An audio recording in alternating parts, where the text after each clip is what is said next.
हे dear people, मेरा नाम देव है और मैं देवों का देव प्रभु यीशु मसीह के विषय में चर्चा करता हूँ। आज हम एक ऐसे विषय पर बात करने जा रहे हैं जो मसीह जीवन में अक्सर सवालों का कारण बनता है। क्या क्रिश्चियंस को शराब पीनी चाहिए? क्या शराब पीना पाप है? हम इस प्रश्न का उत्तर बाइबल के दृष्टिकोण से तलाशेंगे ये छोटी सी वीडियो के द्वारा।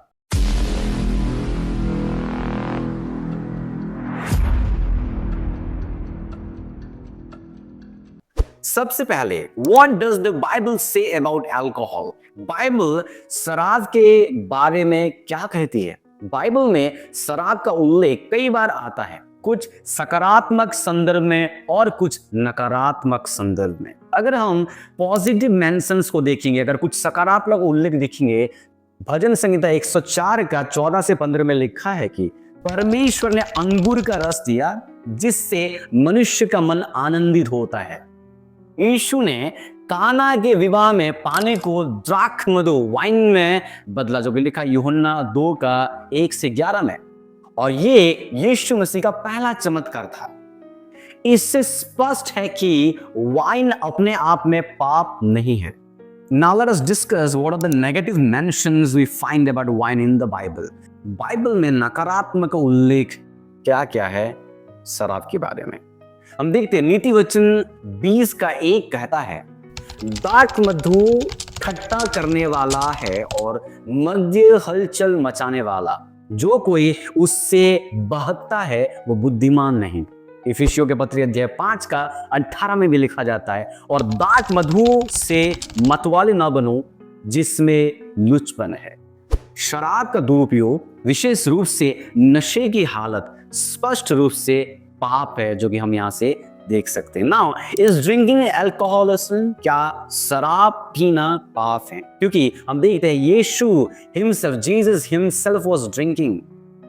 We use bread and wine और grape juice in a Lord's supper. हम देखते हैं यीशु मसीह को वाइन पीते हुए देखते हैं।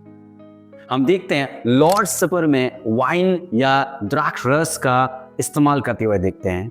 तो इससे क्या पता चलता है कि शराब पीना स्वयं में पाप नहीं है, लेकिन यदि ये आत्मनियंत्रण को नष्ट करता है, अकॉर्डिंग टू गालातियंस 5 का 22 से 23, यदि ये किसी अन्य भाई को ठोकर खिलाता है, रोमियो 14 का 21, यदि ये हमारे मसीह गवाह को नुकसान पहुंचाता है, पहला कुरिन्थियों के पत्री 10 का 31 से 33, तो ये हमारे लिए पाप बन सकता है। We should be very careful about that.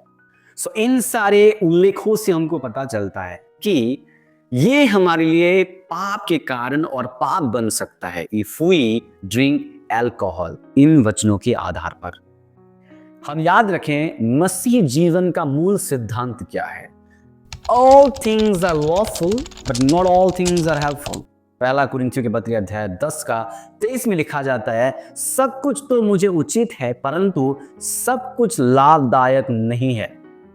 Now, पहला पत्रस 5 का 8 में लिखा जाता है, सावधान रहो, जागते रहो, क्योंकि तुम्हारा शत्रु शैतान गरजने वाले सिंह की नाई ढूंढता फिरता है कि किसको फाड़ खाए।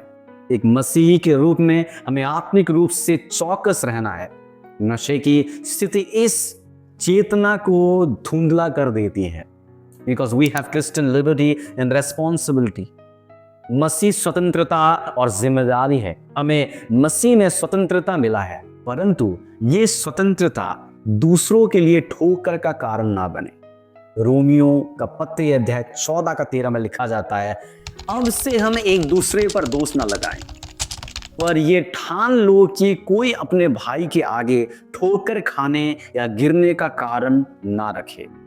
यानी अगर आपकी शराब पीने की आदत किसी को मसीह से दूर करती है तो वो पाप में बदल जाती है।